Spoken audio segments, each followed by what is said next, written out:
Pues bueno, buenos días todavía. Qué bueno que estamos en este tiempo de la predicación. También las personas que nos pueden estar siguiendo a través de la transmisión. Qué bueno que estamos juntos en esta hora. Quisiera iniciar este mensaje trayendo a la mente algunas palabras. Es que hay muchas veces ciertos consejos o palabras que nos dicen y nos quedan retumbando en nuestra mente por un largo tiempo. Y aunque son a veces frases muy pequeñas, tienen el poder para dirigir nuestras vidas o por lo menos darnos rumbo por un largo tiempo.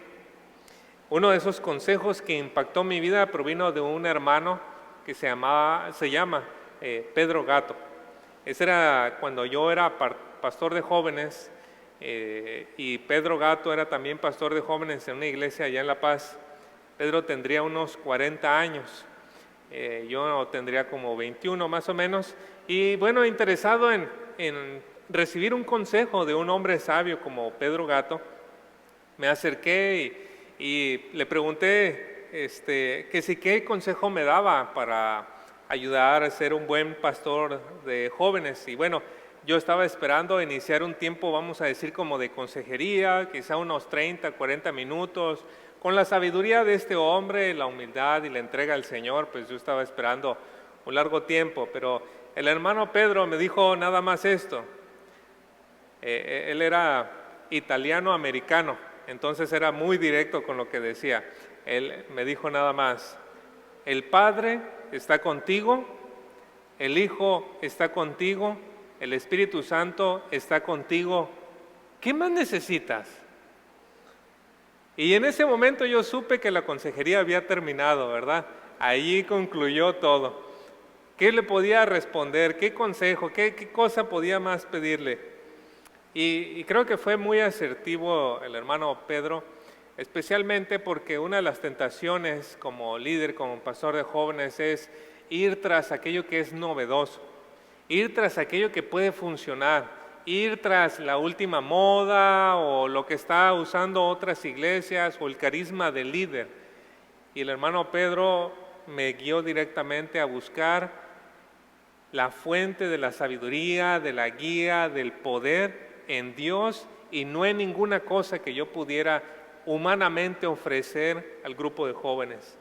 Y la verdad es que las palabras del hermano Pedro, aunque ya sucedieron hace algunos años, algunos ayeres, siguen retumbando en mi cabeza para ayudarme, para darme aliento y para darme fortaleza en la labor que estamos haciendo aquí en la iglesia.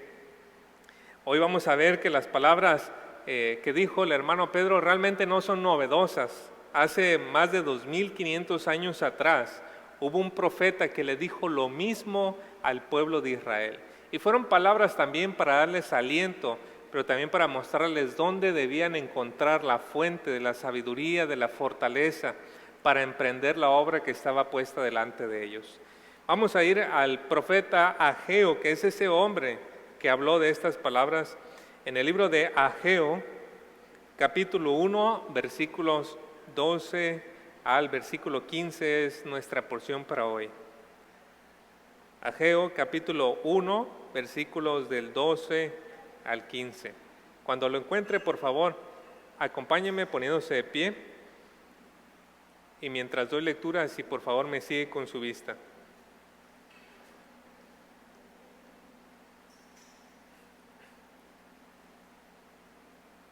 Ageo capítulo 1, versículos 12 al versículo 15. Dice la palabra de nuestro Dios: y oyó Zorobabel, hijo de Salatiel, y Josué, hijo de Josadac, sumo sacerdote, y todo el resto del pueblo la voz de Jehová su Dios, y las palabras del profeta Ageo, cómo le había enviado Jehová su Dios, y temió el pueblo delante de Jehová.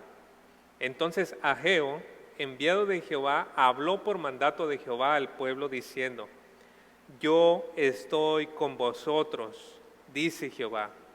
Y despertó Jehová el espíritu de Zorobabel, hijo de Salatiel, gobernador de Judá, y el espíritu de Josué, hijo de Josadac, sumo sacerdote, y el espíritu de todo el resto del pueblo, y vinieron y trabajaron en la casa de Jehová de los ejércitos, su Dios. en el día 24 del mes sexto, en el segundo año del rey Darío. Oremos. Señor, su pueblo está hoy delante de usted, deseoso de escuchar su palabra, Señor. Queremos oír su voz a través de esta predicación. Y deseamos, Señor, que su voz obre poderosamente en nuestros corazones, cumpliendo el propósito para el cual es enviada. Oh Señor, por favor, que usted nos agite un poco o mucho por dentro de nosotros para mirar esta gran obra que ha puesto y nos ayude a ver, Señor, que usted está con nosotros. Ayúdeme, Señor, me pongo en sus manos en esta hora. En el nombre de Cristo Jesús. Amén. ¿Puede tomar su lugar, por favor?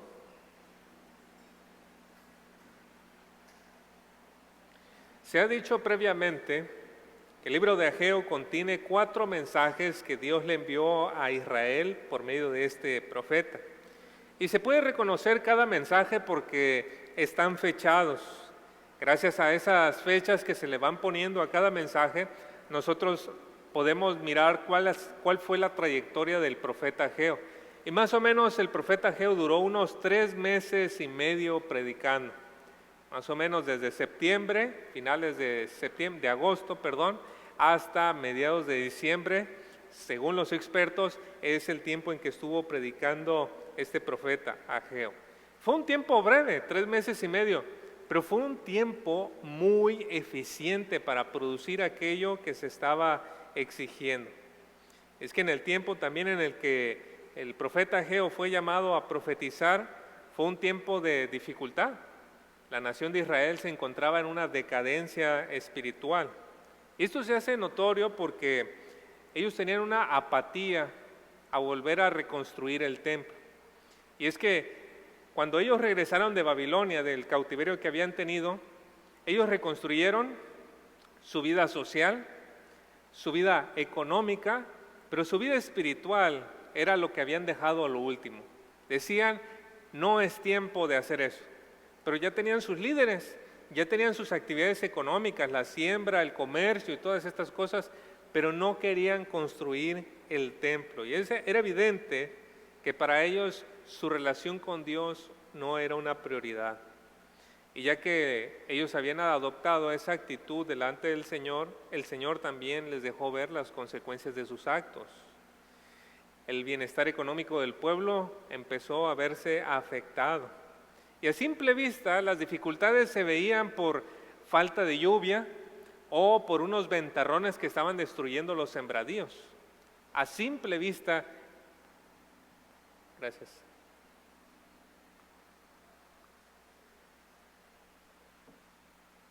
A simple vista eso era lo que estaba ocurriendo.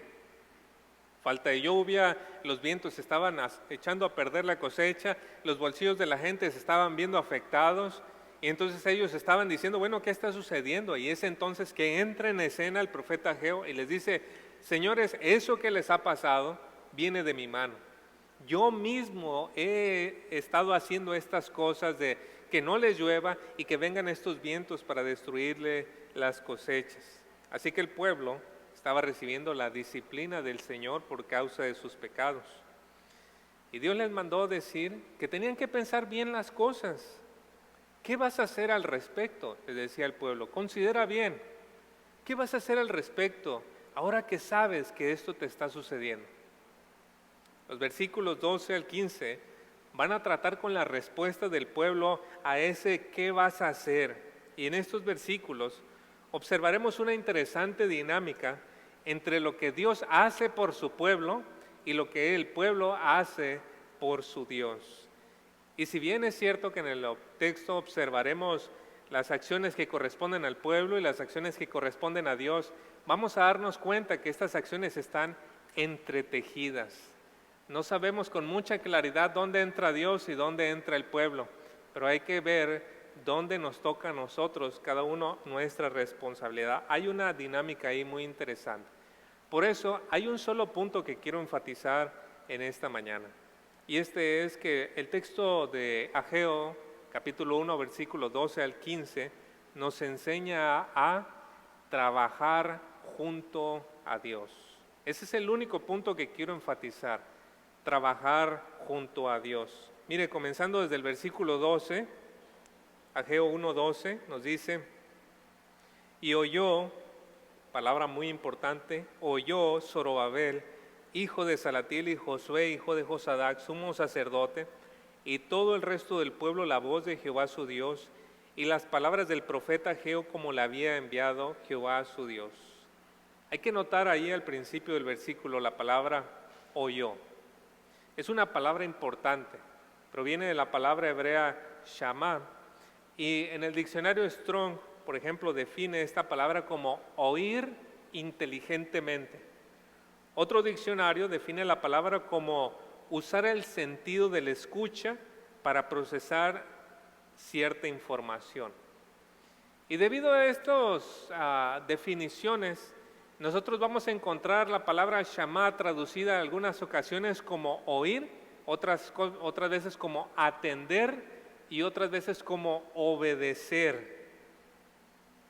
Y vemos aquí en este versículo que tanto los líderes como el pueblo oyeron y podemos pensar, obedecieron la voz del Señor. Y este es un ejemplo positivo, hermanos, de lo que nosotros tenemos que hacer cuando la voz de Dios nos es expresada a través de las enseñanzas y de las predicaciones. Tenemos que no solamente escuchar, pero ¿qué está pidiendo Dios de nosotros por medio de eso que nos está hablando? Hay algo que Dios nos está moviendo a hacer y tenemos que imitar el ejemplo del pueblo de obedecer. Y es de recalcar este hecho, hermanos, porque la tónica del pueblo de Israel siempre fue no escuchar la voz del Señor. A nosotros también nos sorprendería que alguien tan rebelde y desobediente de pronto es muy obediente. Decimos, bueno, ¿qué sucedió? Bueno, con el pueblo de Israel podemos pensar en lo mismo, porque, por ejemplo, algunos versículos, Éxodo 6:9 nos dice, de esta manera habló Moisés a los hijos de Israel, pero ellos no escucharon a Moisés a causa del desaliento y de la dura servidumbre. El pueblo que estaba allí en Egipto no quiso escuchar la voz del Señor. También Deuteronomio 1:43 nos habla del pueblo que salió. Y os hablé, este es Dios, pero no quisisteis escuchar. Al contrario, os rebelasteis contra el mandamiento del Señor y obrasteis con presunción y subisteis a la región montañosa. También nos dice Jueces 2:17, con todo, hablando otra vez del pueblo, no escucharon a sus jueces, porque se prostituyeron siguiendo a otros dioses y se postraron ante ellos. Se apartaron pronto del camino en que sus padres habían andado en obediencia a los mandamientos del Señor. Y también cuando viene el tiempo de los profetas, Jeremías 11:10 nos dice, se han vuelto a las iniquidades de sus antepasados, los cuales rehusaron escuchar mis palabras y se han ido tras otros dioses para servirlos. Así que desde que Dios está hablándole a su pueblo en el Éxodo, en Egipto, en el Éxodo, en la tierra prometida, en el tiempo de los profetas, ellos están sin escuchar la voz del Señor. Por eso sorprende que aquí nos diga que sí, ellos escucharon. Y la razón de que las personas no escuchan la voz del Señor, tanto en aquellos tiempos como en nuestros tiempos, revela qué tan profundo es el daño del pecado. El daño del pecado en nuestra mente nos hace que, vamos a decir, nuestros oídos espirituales queden sordos. Y aunque han pasado cientos de años desde que Adán y Eva pecaron, esta condición humana provocada por causa del pecado no ha mejorado. Nos hemos vuelto más civilizados en muchas cosas y hemos tenido tantos avances en la ciencia y en la tecnología, pero todas estas cosas no han servido para tratar la afectación más profunda del pecado sobre nuestras mentes. Y es debido a eso que tanto en aquel entonces como ahora no podemos escuchar la voz de Dios. Precisamos de que Dios obre su poder en nosotros para que podamos escucharle. Y ese poder de Dios obra cuando Dios habla. En los evangelios se relata de un hombre que era sordomudo y nuestro Señor Jesucristo lo sanó. Y llama mucho la atención que, además de que el Señor hizo ciertas señas con el sordomudo para que él entendiera lo que iba a suceder, el Señor le habló al sordomudo. Y nosotros decimos, ¿por qué le hablas a alguien que es sordo? Bueno, allá hay una representación muy clara de lo que Dios hace. Le habló al sordomudo y le dijo, éfata, que significa ábrete. Y en ese momento se le destaparon los oídos y dice la palabra que su lengua fue suelta. Usted puede encontrar eso en Marcos 7, del 33 al 35. ¿No les llama la atención que fue la misma voz de nuestro Señor Jesucristo la que le destapó los oídos?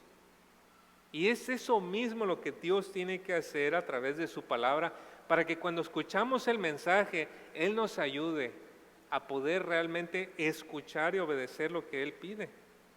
Por eso nos dice Isaías 55 del 10 al 11. Porque como descienden de los cielos la lluvia y la nieve y no vuelven allá, sino que riegan la tierra, haciéndola producir y germinar, dando semilla al sembrador y pan al que come, así será mi palabra que sale de mi boca.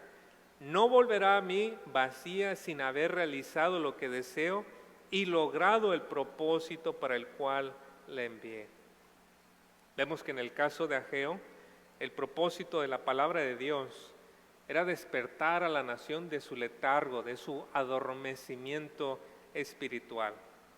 Al final del versículo 12 leemos que la predicación de Ageo también produjo temor. Mira ahí al final del 1:12. Nos dice, y temió el pueblo delante de Jehová. Aquí hay algo que quiero resaltar. El temor a Dios es un indicador de lo que pensamos en lo profundo de nosotros acerca de Dios. Si no hay temor de Dios, hermanos, por más teología que conozcamos, por más que hayamos leído libros y conocido lo que dice tal y cual otro escritor, si no hay temor de Dios, eso revela lo que realmente nosotros pensamos acerca de Dios. Cuando nosotros tenemos temor de Dios, ahí se ve cómo nosotros apreciamos a Dios en nuestro corazón. Así que el pueblo que temió delante de Dios le estaba reconociendo como Él se había revelado. ¿Y cómo se reveló el Señor al pueblo?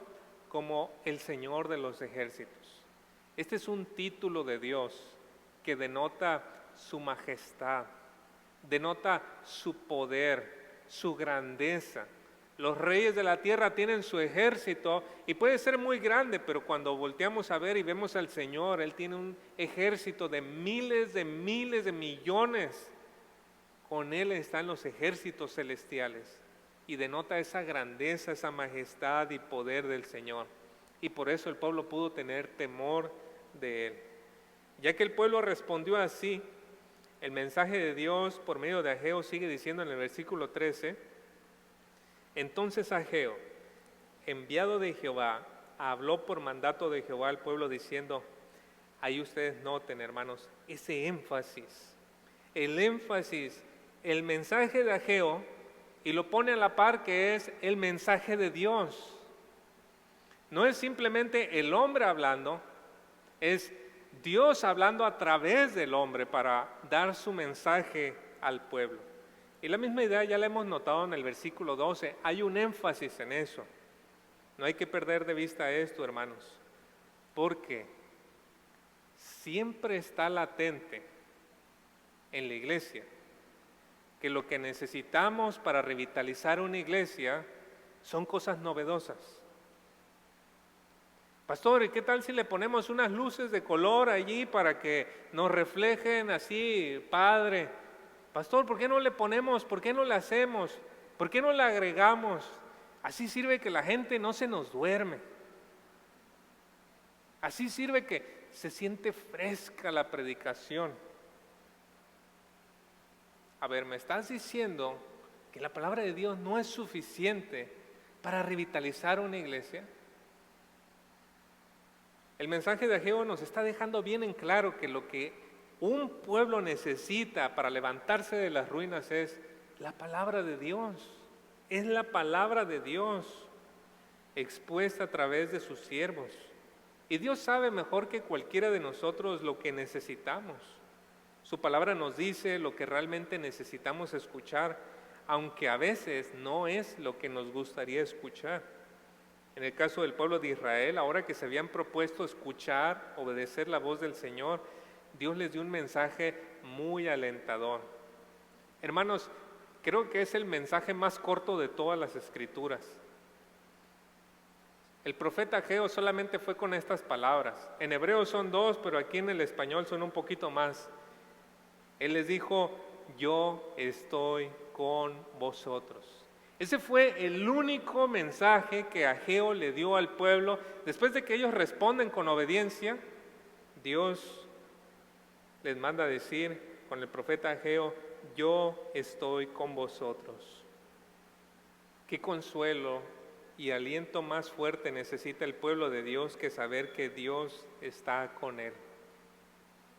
Esta semana he estado meditando tanto en esta frase: yo estoy con vosotros. Y cada vez que pienso en esta frase, hermanos, siento paz y siento mucho aliento. Considero que todos los que estamos aquí hemos tenido un momento en el que hemos tenido que hacer algo y alguien se pone a nuestro lado y nos dice: anímate, yo estoy contigo. Mira, es que me va a salir mal, yo estoy contigo, te voy a ayudar.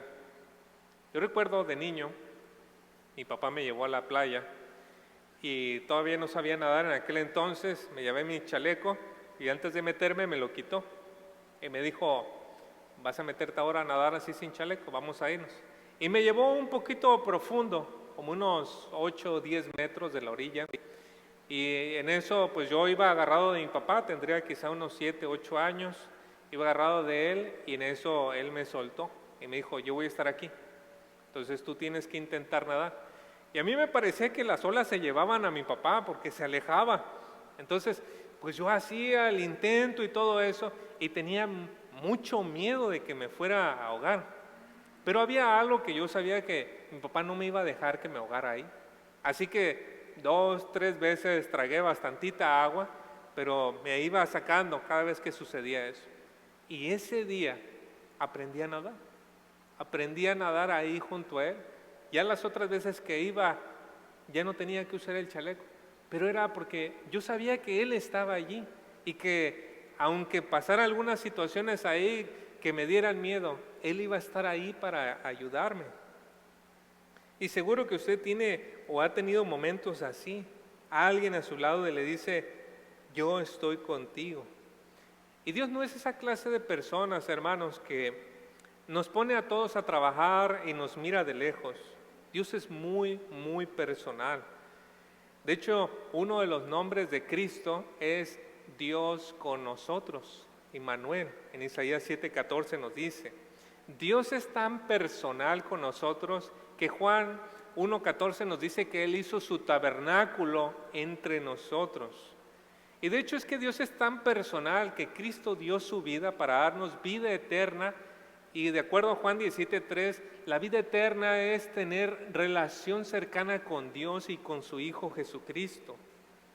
Dios está cerca de los suyos, tan cerca que les puede decir: yo estoy contigo. En repetidas ocasiones les dijo Dios a sus siervos: yo estoy contigo. Por ejemplo, Dios le dijo a Jacob que estaría con él. En Génesis 28:15 nos dice: he aquí, yo estoy contigo y te guardaré por donde quiera que vayas y te haré volver a esta tierra. Dios estuvo también con José en medio de todas sus dificultades después de que fue vendido por sus hermanos. Génesis 39:2 nos dice: y el Señor estaba con José, que llegó a ser un hombre próspero. Dios le prometió también a Moisés que él iba a estar con él para sacar al pueblo de la esclavitud de Egipto y conducirle a la tierra de Canaán. Éxodo 3:12 nos dice: y él dijo: ciertamente yo estaré contigo, y la señal para ti de que soy yo el que te ha enviado será esta: cuando hayas sacado al pueblo de Egipto, adoraréis a Dios en este monte. También Dios le prometió a Josué estar con él para realizar la conquista de Canaán. En Josué 1:15 nos dice: nadie te podrá hacer frente en todos los días de tu vida, así como estuve con Moisés, estaré contigo, no te dejaré ni te abandonaré. Dios le dijo también a Gedeón que iba a estar con él para enfrentar al ejército de los madianitas. Jueces 6:16.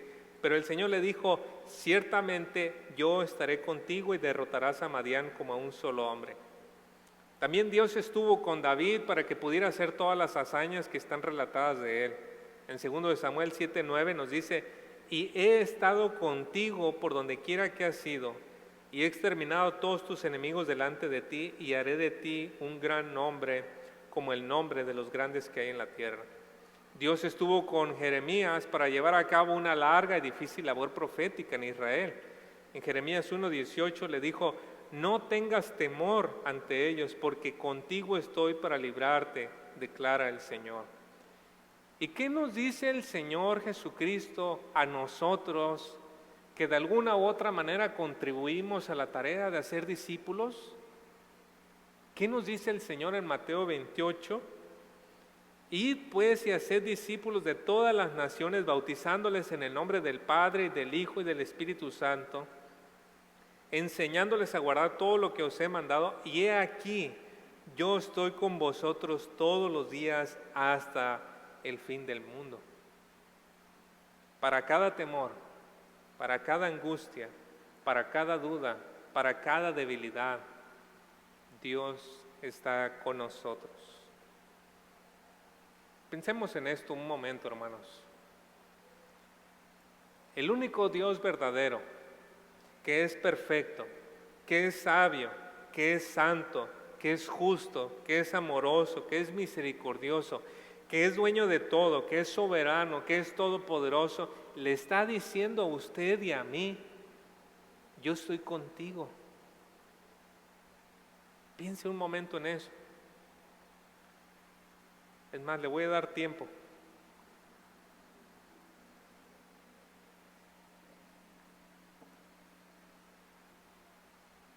Hay que dejar que esas palabras, hermanos,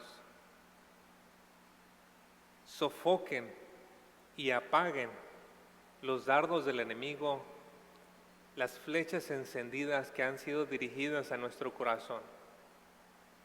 Esas flechas que probablemente en nuestra mente nos dicen: tú eres un pecador.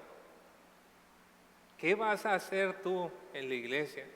¿Qué vas a ayudar? ¿Qué vas a enseñarle a las personas? Mira, ya llevas tantos años y ni siquiera has podido progresar, no has aprendido ni Juan 3:16. Mira, tú eres esta persona, no te has preparado, ni siquiera has ido a un seminario. ¿Tú quién eres para decirles? ¿De qué les vas a hablar? ¿Qué vas a hacer? Son dardos del enemigo. Están allí para desanimar. No tengo la sabiduría suficiente, Señor. Yo no soy elocuente, no soy capaz. Bueno, tampoco Moisés. Y Dios le dijo a Moisés: yo estoy contigo. Y el Señor le dice a usted y a mí: estoy contigo. Deje que esas palabras le den tanto aliento y le ayuden y le fortalezcan. Señor, ¿qué tengo que hacer? Él está a tu lado para hacer esa tarea. Señor, es que está muy grande esta dificultad. Yo estoy contigo. Usted y yo somos pequeños y débiles, pero Dios es grande y fuerte y se pone a nuestro lado y nos dice: yo estoy contigo. Incluso si en este momento usted ha estado en rebeldía e indiferencia al Señor, pero en este momento se humilla y le pide perdón, el Señor también le dice a usted: yo estoy contigo.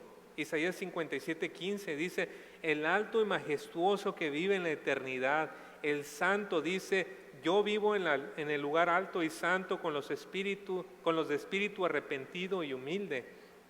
Restauro el espíritu destrozado del humilde y reavivo el valor de los que tienen un corazón arrepentido. Lo único que nos podría impedir, hermanos, disfrutar del hecho de que Dios está con nosotros es nuestra indiferencia y nuestra rebeldía. Es lo único que nos pudiera apartar de eso. Fuera de ahí, hermanos, el Señor ha hecho todo para estar con nosotros. Dios envió a su Hijo para traer paz a través de su muerte en la cruz. Y sinceramente creo que una de las cosas más importantes que necesitamos escuchar como iglesia para dar ese siguiente paso en nuestra entrega y servicio al Señor es saber que Él está con nosotros. Es muy interesante cuando nos ponen ciertos retos o desafíos. Recuerdo cuando los retos eran: súbete al camión y predícale a la gente allí en el camión. Y recuerdo las palabras de compañeros decir: pues no sé cómo, pero el Señor está conmigo. Y se subían a hablar la palabra del Señor a un público desconocido con un ruidajo, a hablar la palabra del Señor. Hay muchas cosas y desafíos, pero si sabemos que el Señor está con nosotros, podemos empezar y avanzar. Y así sucedió con el pueblo. Estas palabras de yo estoy con ustedes despertaron el ánimo, nos dice en el versículo 14. Y despertó Jehová el espíritu de Zorobabel, hijo de Salatiel, gobernador de Judá, y el espíritu de Josué, hijo de Josadac, sumo sacerdote, y el espíritu de todo el resto del pueblo, y vinieron y trabajaron en la casa de Jehová de los ejércitos, su Dios. Ahí leemos al principio del versículo 14 que despertó el Señor el espíritu de los líderes y del resto del pueblo. Esta palabra despertar proviene de una palabra hebrea que significa agitar. Como cuando alguien está somnoliento ahí, que está medio dormido, medio despierto, y le agitamos un poquito: ¡hey, ya llegamos! No, ya estamos aquí. El Señor hizo eso internamente en el pueblo de Israel que estaba somnoliento.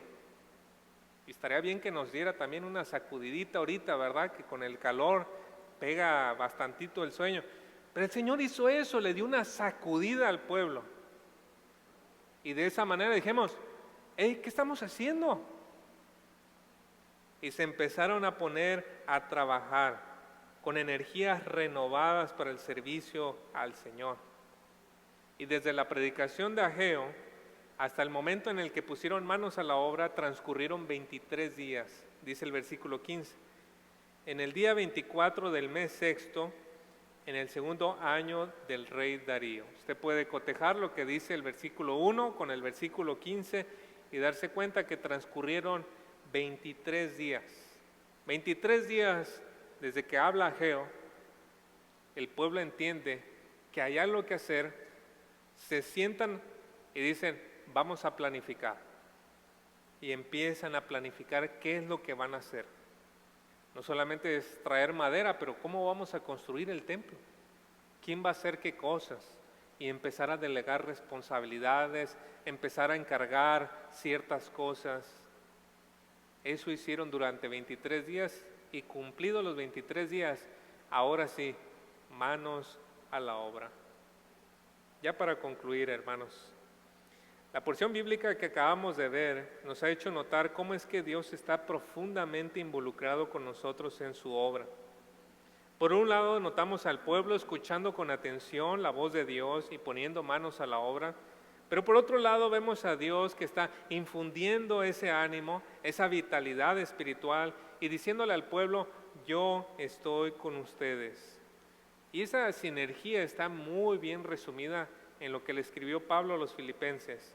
Queridos amigos, les dijo, siempre siguieron mis instrucciones cuando estaba con ustedes, y ahora que estoy lejos, es aún más importante que lo hagan. Esfuércense por demostrar los resultados de su salvación, obedeciendo a Dios con profunda reverencia y temor, pues Dios trabaja en ustedes y les da el deseo y el poder para que hagan lo que a Él le agrada. Hermanos, así como el pueblo de Israel, nosotros también somos llamados a una obra. Nosotros no tenemos que subir al cerro a cortar pinos, que por cierto no hallaríamos, ¿verdad? No tenemos que hacer tales cosas, pero hay una obra a la cual nos ha llamado el Señor, la obra de hacer discípulos. Y Dios está tan profundamente involucrado en esa obra que dijo el Señor Jesucristo: yo estoy con ustedes todos los días hasta el fin del mundo. Así que tal vez no todos tenemos el don para enseñar, no todos tenemos el don para la predicación, tal vez no tenemos así dones muy visibles, pero Dios le ha dado algo a usted, algún talento, alguna habilidad. Dios le ha ayudado a desarrollar ciertas cosas, Dios le ha provisto. Quizá usted tenga tiempo, esa disposición a servir. Bueno, no se sienta que es menos porque usted no contribuye enseñando. Puede usted hacer alguna otra cosa y de esa manera sumarse a esta tarea de ayudar a más y más personas a ser seguidores del Señor Jesucristo. Lo importante es que usted esté dispuesto a escuchar la voz del Señor, empezar a hacer planes y terminar poniendo manos a la obra. Así que, ¿qué más necesitamos, hermanos? Como dijo el hermano Pedro Gato, tienes a Dios el Padre, tienes a Dios el Hijo y tienes el Espíritu Santo. ¿Qué más necesitas? Dios está con usted. El Señor ha dicho: yo estoy con ustedes. Hay que ponernos a planear, hermanos, y echar manos a la obra. Oremos. Señor, gracias por traer mensaje de aliento para nosotros,